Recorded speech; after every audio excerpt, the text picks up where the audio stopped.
Good evening students. मैं ज्योति Dwivedi online education में आपका स्वागत करती हूँ।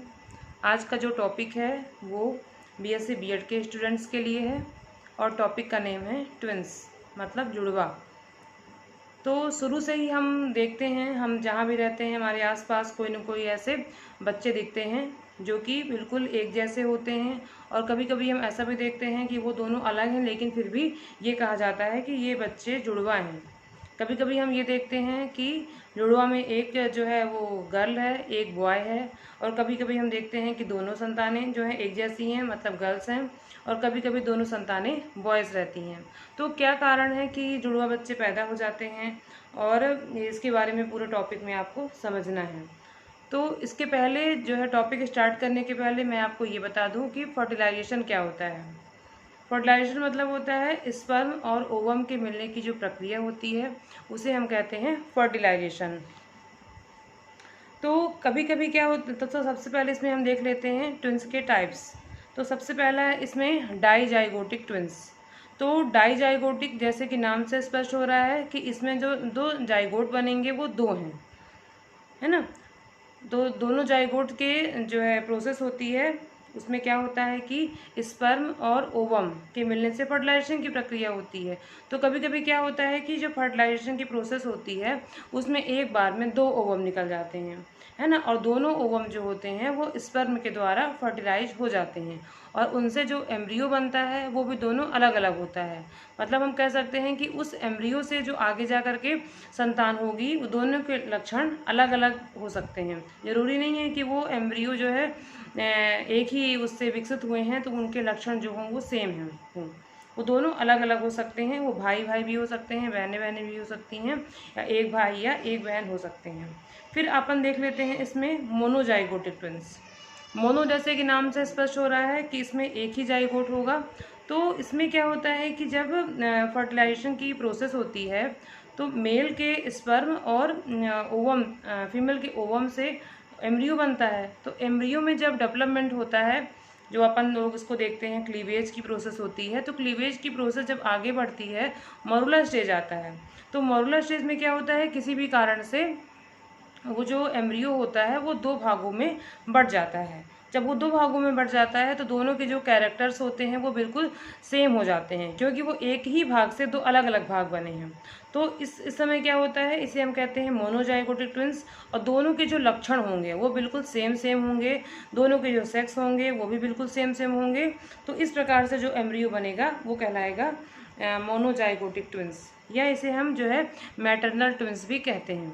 तो ये हो गया कि दोनों प्रकार के ट्विंस क्लियर हो गए।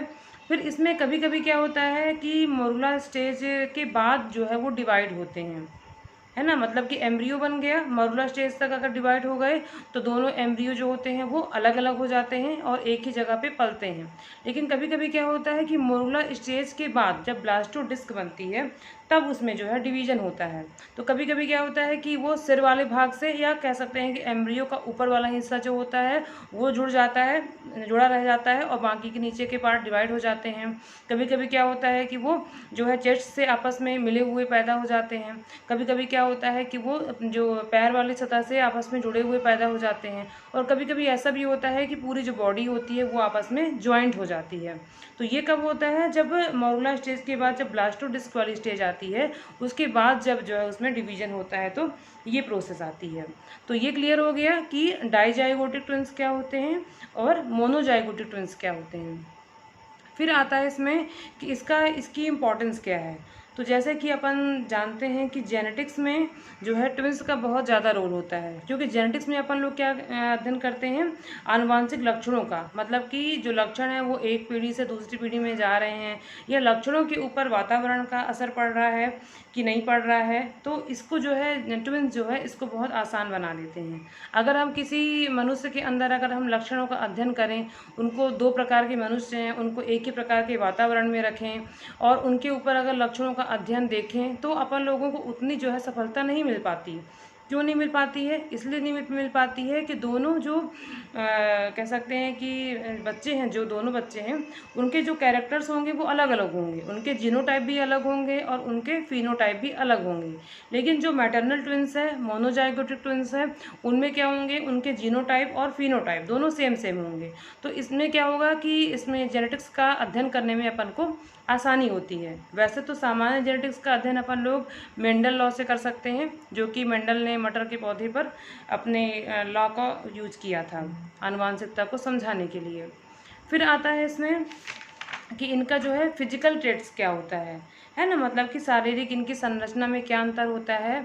तो अगर हम जैसे कि ट्विंस हैं, दो ट्विंस हैं, अगर दोनों ट्विंसों को हम कम उम्र में ही अलग अलग जगह पे रख दें, मतलब कि एक को दूसरे घर में रख दें या एक को दूसरे वातावरण वाले घर में रख दें, तो हम क्या देखते हैं कि दोनों में थोड़ा बहुत अंतर आ जाता है।